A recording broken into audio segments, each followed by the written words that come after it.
My stepfather said I'd never amount to anything without the family money, so I bought the family business and fired him. I was 16 when Richard married my mom and moved us into his mansion. He owned Hartwell Construction, the biggest contracting company in 3 counties. At family dinners, he'd lean back in his leather chair, swirling his whiskey, talking about legacy and bloodlines like some kind of king. "This business stays in the family," he'd announce, pointing his glass at Kevin. "Real family." The message was crystal clear. I wasn't real family. My biological father had died when I was 8. Mom struggled for years before meeting Richard at her grief support group. At first, he seemed like a savior, paying off our debts, moving us out of our cramped apartment into his sprawling estate. But the honeymoon phase ended quickly. When I graduated high school with a 4.2 GPA, Richard offered me a job in the warehouse, minimum wage, loading trucks at 5 a.m., while his biological son Kevin got the corner office despite barely passing community college. "You should be grateful," Richard said when I asked about advancement opportunities. "Without our name, you're nothing. No connections, no money, no future.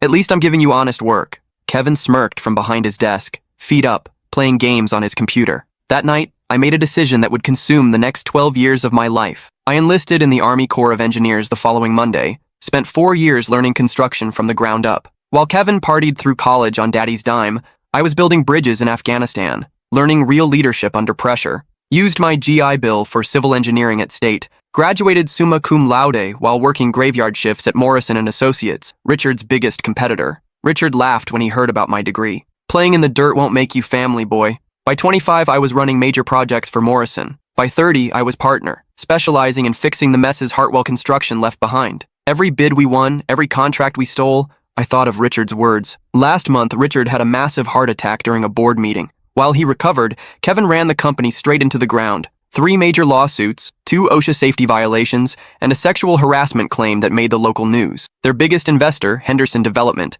pulled out completely. The bank called in their loans. Hartwell Construction was hemorrhaging money faster than a burst pipeline. That's when I made my move. I'd been quietly courting their clients for years, building relationships, proving our superior work quality. When I offered to buy Hartwell Construction for 60 cents on the dollar, the desperate board didn't hesitate. The closing was yesterday. Today was my first day as CEO. I walked through the front doors at exactly 8 a.m., past the lobby where my high school photo still wasn't displayed with the other family pictures. Just Richard, Kevin, and Richard's father who'd started the company. Richard's assistant, Sarah, looked confused when she saw me in a 3-piece suit. "He's in his office," she said nervously. "But he's not expecting any appointments this early." "Oh, he's expecting me," I said, straightening my tie and checking my watch. "He just doesn't know it yet." I pushed open his office doors without knocking. Richard sat behind his massive oak desk, the same one where he'd signed my minimum wage paperwork 16 years ago. He looked up, annoyed and pale from his recent hospital stay. "What the hell are you doing here?" I smiled and placed the ownership papers directly on top of his morning coffee. "Cleaning house." Richard's face went through several emotions as he read.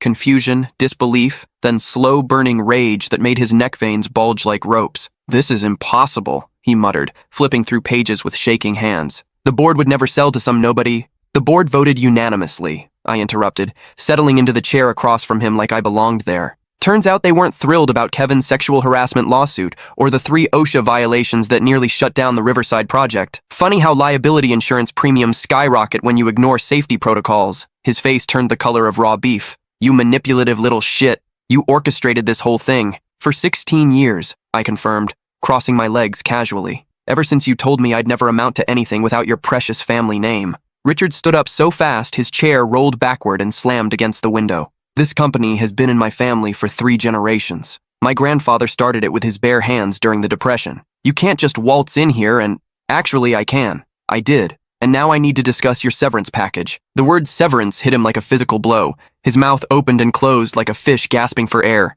You're firing me?" "Effective immediately." I pulled out a prepared manila envelope, sliding it across the desk. 2 weeks' pay, as required by state law. Your company car keys, building access card, company credit card, and corporate American Express need to be surrendered before you leave today. For a moment, I genuinely thought he might have another heart attack. His left hand clutched his chest, and his breathing became labored and wheezy. 16 years, he wheezed, leaning heavily on the desk. 16 years I put a roof over your ungrateful head, fed you, clothed you, gave you opportunities you never would have had, and reminded me every single day that I wasn't really family, I said, keeping my voice steady and professional. That I was nothing without your name, that I should be grateful for scraps. The office door burst open and Kevin stumbled in, looking like he'd been up all night drinking. His hair was disheveled, his shirt wrinkled, and he reeked of alcohol and cheap perfume. "Dad, what's going on?" Security called and said. He stopped mid-sentence when he saw me sitting in the client chair like I owned the place, which, technically, I did now.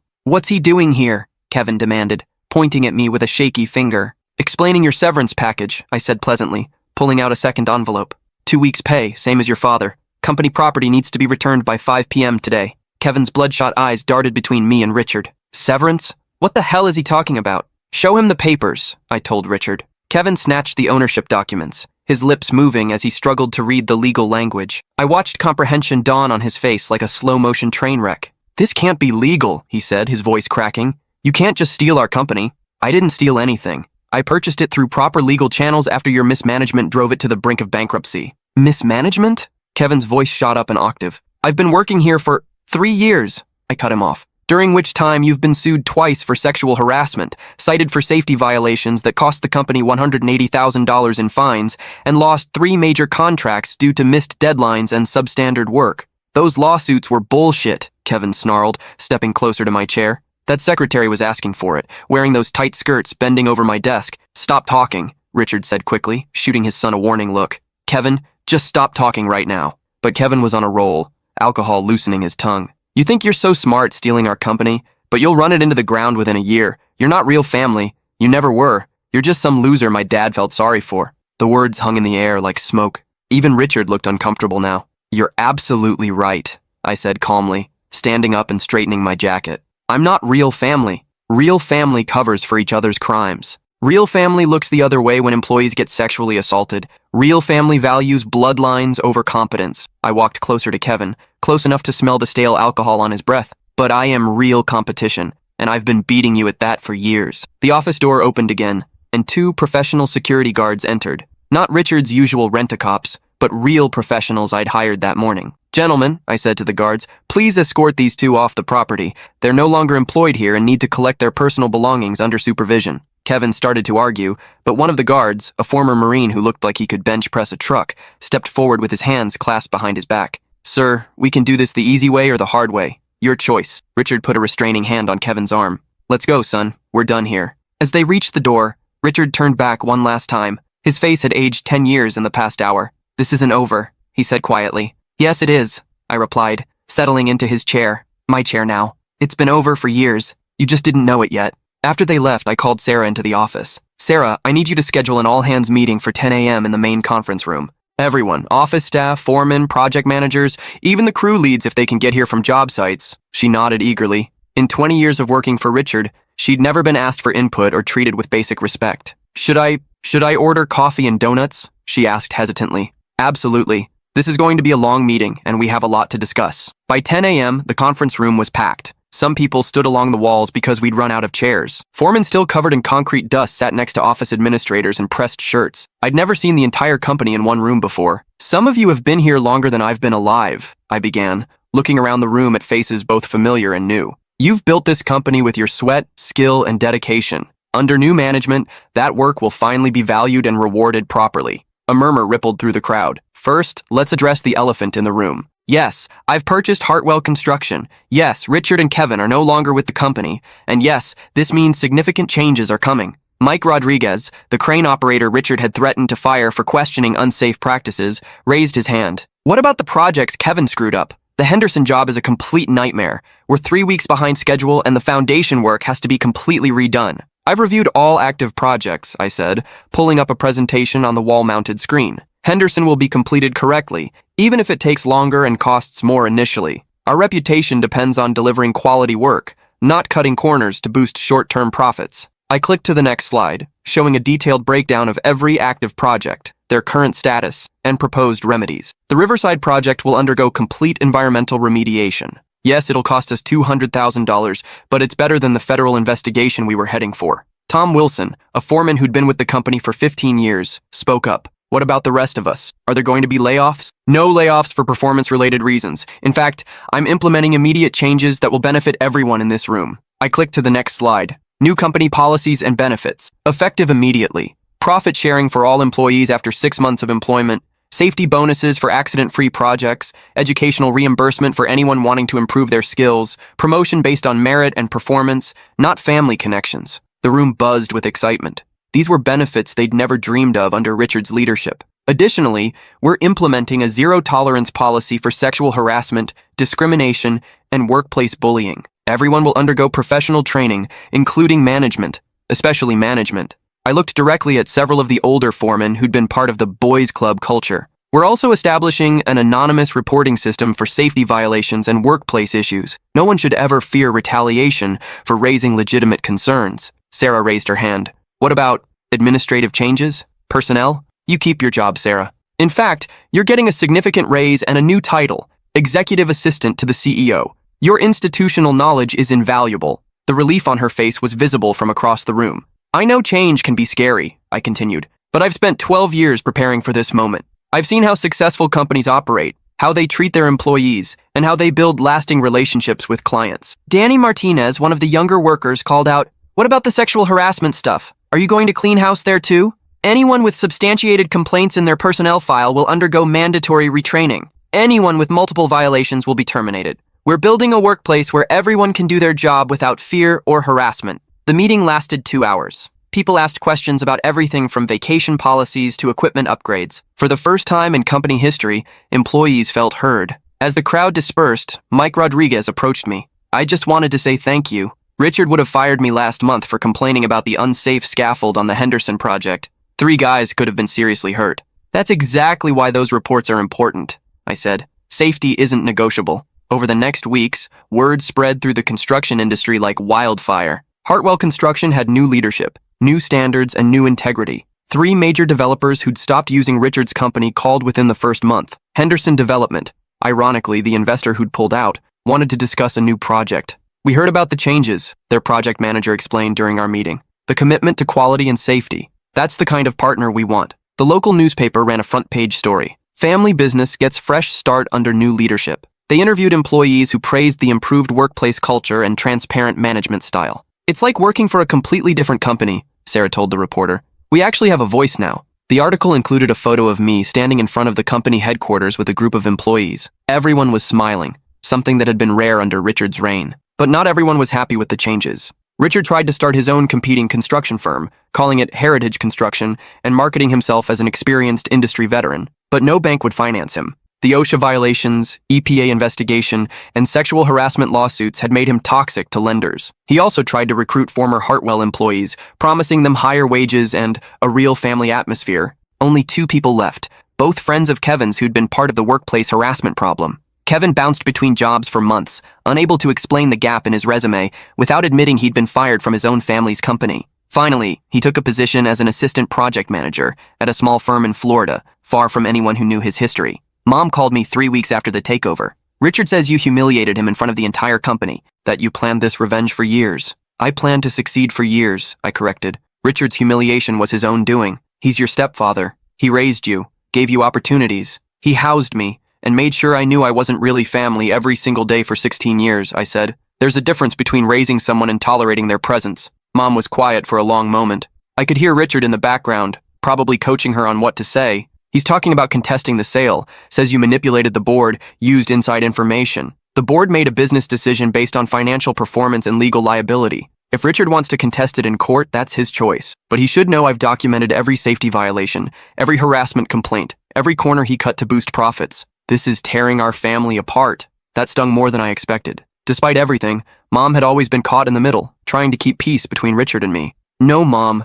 Richard tore our family apart 16 years ago when he decided I wasn't good enough to be part of it. I just stopped pretending otherwise." 6 months later, Hartwell Construction had its best quarter in 5 years. The Henderson project finished early and $50,000 under budget. 3 more major contracts were signed, including a $2.3 million municipal building project. I hired Jessica Chen as head of HR, a woman with extensive experience in workplace safety and equality. Sexual harassment training became mandatory for all employees, from entry-level workers to senior management. Safety violations dropped to 0. Employee turnover fell to the lowest rate in company history. The anonymous reporting system resulted in several process improvements and 1 termination for theft. Morale was so high that employees voted to give me a plaque that read, "To the boss who listens." It sits on my desk where Richard's picture of Kevin used to be. The success attracted attention from industry publications. Construction Today ran a feature article titled, "How New Leadership Transformed a Struggling Family Business." They highlighted our safety record, employee satisfaction, and rapid financial turnaround.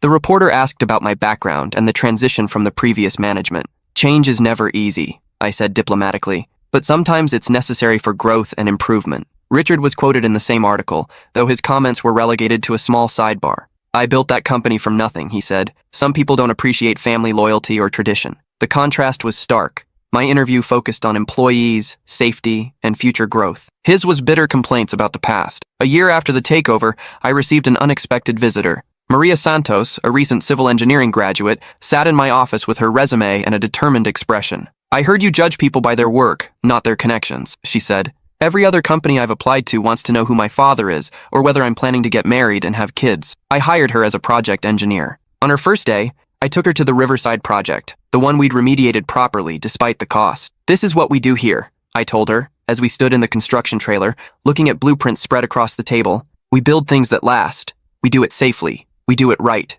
She nodded eagerly, hard hat gleaming in the fluorescent light. "And Maria," I added, "in this company, family is what you make it, not what you're born into." Maria proved to be exceptional. Within 6 months, she was leading her own small projects. Within a year, she was managing major construction phases. Her attention to detail and safety-first approach impressed clients and colleagues alike. The Henderson Development Project became a showcase for our new approach. When completed, it was featured in Architectural Digest as an example of sustainable construction practices. The safety record was perfect. Not a single reportable incident over 8 months of construction. Henderson's CEO, Patricia Wells, called me personally to discuss future projects. "We've worked with dozens of contractors over the years," she said. "Your team's professionalism and attention to detail is exceptional. We'd like to discuss an exclusive partnership for our next development phase." That contract was worth $15 million over 3 years, but success brought new challenges.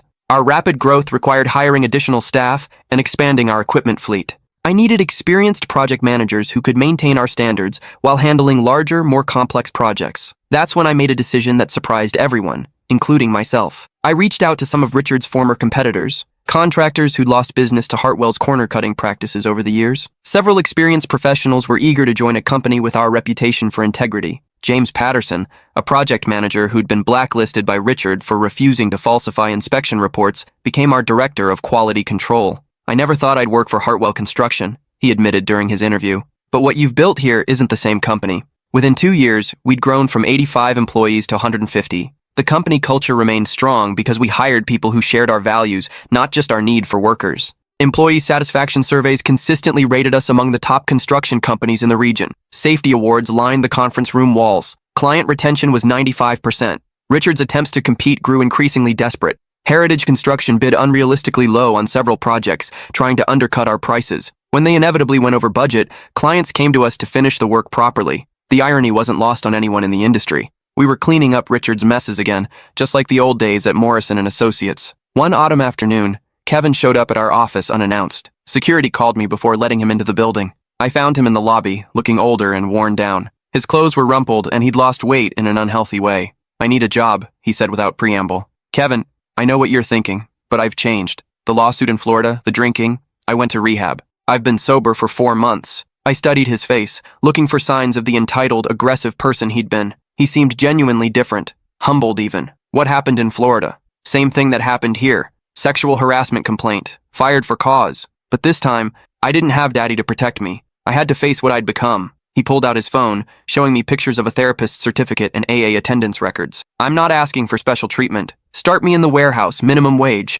I just need a chance to prove I can change." It was one of the hardest decisions I'd ever made. Every rational part of my brain said to refuse. Kevin had been part of the toxic culture that had nearly destroyed the company. But looking at him, really looking, I saw something I'd never seen before. Humility. Genuine remorse. "You'd report to Maria Santos," I said finally. "She's running our new equipment maintenance program. Any problems, any harassment, any attitude issues, any relapse, and you're gone permanently." Kevin nodded rapidly. "I understand. Thank you. Thank you for the chance. Don't thank me yet. Thank me in 6 months if you're still here and doing good work." Kevin's return shocked everyone, including our employees. Several people expressed concerns. Remembering his previous behavior, I addressed it in a company-wide meeting. "We're giving Kevin a probationary opportunity to prove he's changed. If anyone experiences harassment or inappropriate behavior, report it immediately. Zero tolerance means zero tolerance. Kevin started in the equipment yard, maintaining trucks and machinery. He showed up early, stayed late, and kept his head down. No one reported any problems. After 3 months, Maria came to my office. I hate to admit this, but Kevin's doing good work. He's thorough, reliable, and respectful to everyone on the team. Surprised? Honestly, yes. I was expecting him to revert to his old behavior once the novelty wore off, but he seems genuinely committed to changing. 6 months later, Kevin had earned a small promotion to equipment coordinator. He'd also started attending company safety meetings and contributing useful suggestions. The real test came during our annual holiday party. In the past, these events had been problematic. Too much drinking, inappropriate behavior, several incidents that HR had to handle. Under new management, we'd restructured the party. Professional venue, limited alcohol, families welcome. Kevin attended alone, nursing a single soda water all evening. When Maria's daughter asked him about the big trucks in our equipment yard, Kevin spent 20 minutes patiently explaining how excavators work, letting her sit in the driver's seat while her mother took pictures. "Thank you," Maria told me later, for giving him the chance to become a better person. 3 years after taking over the company, I received a call that changed everything. "This is Patricia Wells from Henderson Development. We'd like to discuss something significant with you." When I arrived at her office, I found not just Patricia, but representatives from 3 other major development companies. "We've been talking," Patricia began, "about the possibility of a regional partnership, exclusive contracts for all our projects over the next 5 years. The numbers they presented were staggering. $50 million in guaranteed work, with potential for much more if performance targets were met. "Why us?" I asked. "Because you've proven that integrity and profitability aren't mutually exclusive," said Michael Torres from Torres Development. "Every project, on time, on budget, zero safety incidents, that's worth a premium to us." The partnership would require expanding to nearly 300 employees and opening satellite offices in 2 neighboring states. It was exactly the kind of growth I dreamed about during those early years in the Army, learning my trade while Richard disparaged my ambitions. But the expansion also meant I needed someone I could trust completely to help manage operations, someone who understood the company culture and shared our values. I promoted Maria to Vice President of Operations. At 28, she became the youngest VP in the company's history. Kevin, now a reliable equipment manager, was among the first to congratulate her. "She earned it," he told me after the announcement. "And honestly, seeing her succeed makes me proud to work here." The irony wasn't lost on me. The woman Richard's generation had tried to exclude was now helping lead the company into its most successful era. Year 4 brought new challenges. The rapid expansion strained our systems and culture. Some of the new hires in the satellite offices didn't fully embrace our safety-first, integrity-focused approach. We had our first major incident in 3 years. A worker fell from scaffolding at the Riverside Phase 2 project, suffering a broken leg. The investigation revealed that proper safety protocols hadn't been followed. I flew to the satellite office the next day and shut down all operations until every worker completed refresher safety training. The delay cost us $75,000, but it sent a clear message about our priorities. "We don't compromise on safety," I told the assembled crews. "Ever. I don't care about deadlines or budget pressures. Everyone goes home healthy every day." The incident also revealed gaps in our management structure. The satellite office supervisors were experienced, but they hadn't fully internalized our culture. I instituted quarterly culture assessments and mandatory leadership rotations between offices. Every supervisor spent at least 1 month per year at headquarters, working directly with our core team. The investment paid off. By year 5, all 3 offices operated with consistent standards and culture. Safety incidents remained near zero. Employee satisfaction stayed high across all locations, but success brought unexpected personal challenges. Mom called one evening, her voice strained. "Richard's in the hospital. The doctors say it's pancreatic cancer, stage 4. The news hit harder than I expected. Despite everything, I'd never wished for Richard to suffer. "How long?" I asked. "Weeks, maybe a month. He's asking for you." The hospital smelled like disinfectant and despair. Richard looked frail in the narrow bed, attached to machines that beeped and hummed. The proud, domineering man who'd controlled my adolescence was gone, replaced by someone who looked fragile and scared. "I didn't think you'd come," he said when I entered the room. "Mom asked me to." We sat in uncomfortable silence for several minutes. Finally, Richard spoke. "I was wrong about you. About a lot of things. Richard, let me finish. I was threatened by you from the beginning. Smart kid, motivated, reminded me of myself at that age. But you weren't my blood, and I couldn't handle the idea that you might be better than Kevin." He coughed, a harsh sound that seemed to hurt. "I spent 16 years trying to keep you small because I was afraid you'd eclipse my son. Turns out, that's exactly what happened anyway. Kevin's doing well now," I said. "He's changed. Really changed." Richard's eyes widened. "You hired him? Gave him a chance to prove he'd grown up. He earned his place on the team. After everything he did? Everything I did? People can change if they want to badly enough." Kevin wanted to. I'm not sure you ever did. Richard was quiet for a long time, staring at the ceiling tiles. The company looks good. Really good. Better than I ever managed. We've been lucky. Good people, good projects. Luck? He laughed, a bitter sound. You turned a failing business into a regional powerhouse in 5 years. That's not luck. That's vision and leadership. He turned to look at me directly. I'm proud of what you've built. Proud of who you became. I should have said that years ago, Richard, and I'm sorry for all of it. For making you feel unwelcome in your own home. For telling you that you'd never amount to anything. For wasting 16 years being afraid of my own stepson. I felt tears starting and blinked them back. I forgive you, I said, surprised to find that I meant it. Richard died 2 weeks later. Kevin flew back for the funeral, taking bereavement leave from his job with us. The service was small, family, a few old business associates, some employees from the Heritage Construction days. I gave one of the eulogies, talking about Richard's role in founding the modern Hartwell Construction, carefully avoiding the darker chapters of our relationship.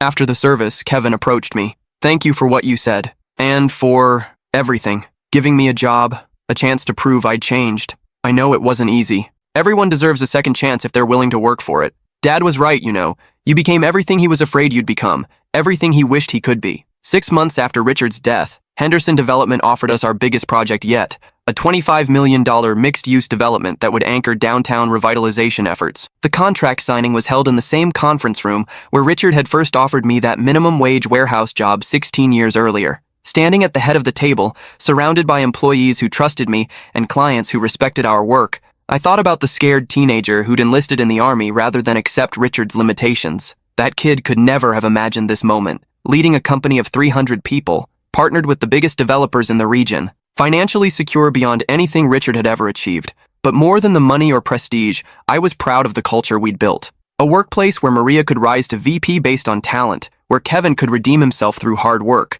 where safety and integrity weren't negotiable. As I signed the contract, I glanced at the wall where Richard's portrait had once hung. In its place was a group photo from our latest safety award ceremony, 150 smiling faces representing the real heart of Hartwell Construction. After the clients left, I found myself alone in the conference room, looking out at the construction yard where I'd once loaded trucks for minimum wage. Sarah knocked on the doorframe. The new business cards arrived, she said, handing me a box. Thought you might want to see them. I opened the box and pulled out a card.